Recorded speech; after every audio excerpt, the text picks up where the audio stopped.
रात के सन्नाटे में जब शहर की आखिरी मेट्रो अपनी अंतिम यात्रा पर निकलती है, तब क्या आपने कभी सोचा है कि वो खाली सीटें वाकई खाली होती हैं, या फिर कोई ऐसा भी होता है जो दिखाई नहीं देता लेकिन आपके साथ साथ सफर कर रहा होता है।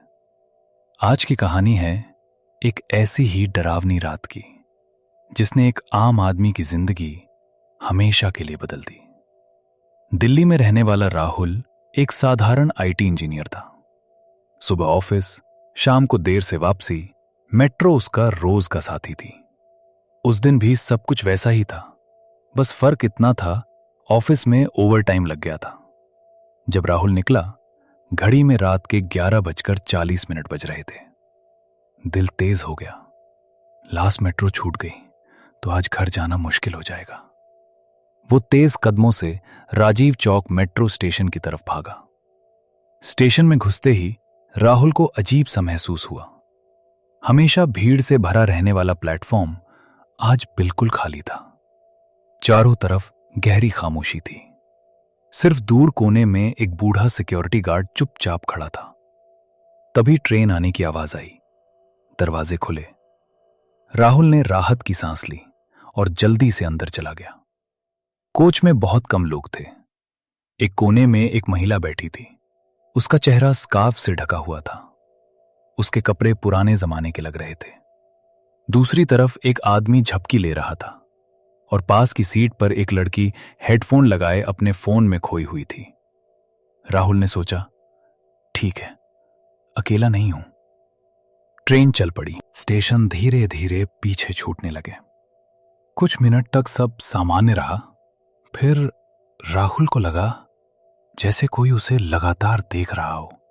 उसमें नजर उठाई, वो स्कार्फ वाली महिला सीधे उसी की तरफ देख रही थी। उसके चेहरे पर हल्की सी अजीब मुस्कान थी। कोई भाव नहीं, बस ठंडी सी मुस्कान। राहुल ने नजर हटा ली।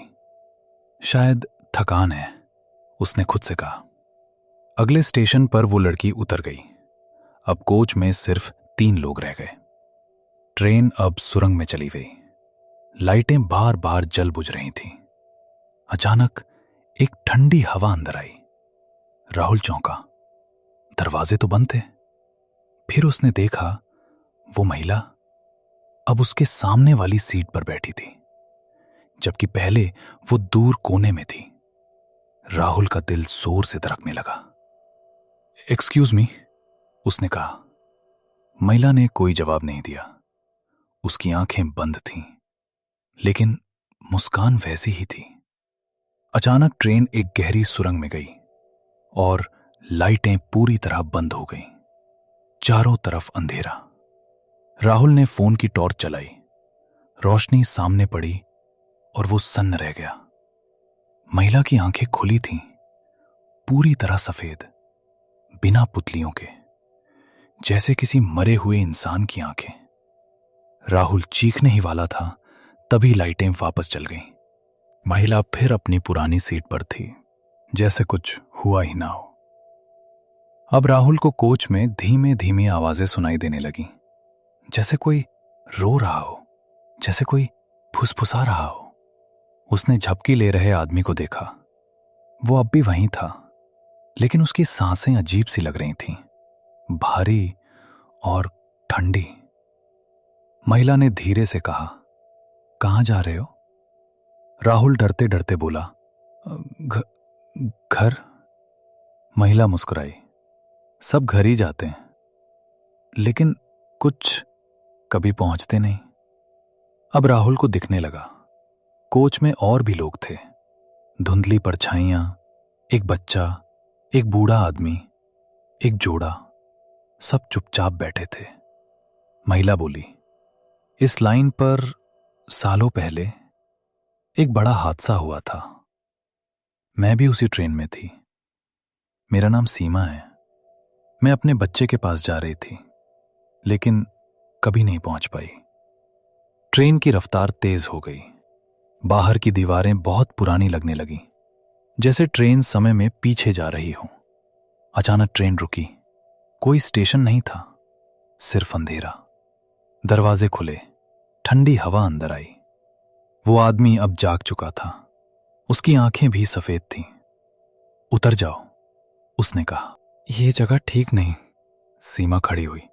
उसका स्कार्फ गिर गया। उसका चेहरा बुरी तरह बिगड़ा हुआ था।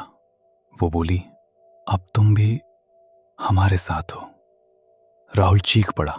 वो दरवाजे की तरफ भागा, लेकिन बाहर कुछ भी नहीं था, सिर्फ गहरा अंधेरा। ट्रेन फिर चल पड़ी। परछाइयां हंसने लगी। बच्चा रोने लगा। सीमा ने धीमे से कहा, ये ट्रेन घर नहीं जाती। ये सफर कभी खत्म नहीं होता। अगली एक छोटी सी खबर छपी। आईटी इंजीनियर लास्ट मेट्रो से लापता। ट्रेन समय पर पहुंची थी, लेकिन राहुल कभी घर नहीं पहुंचा।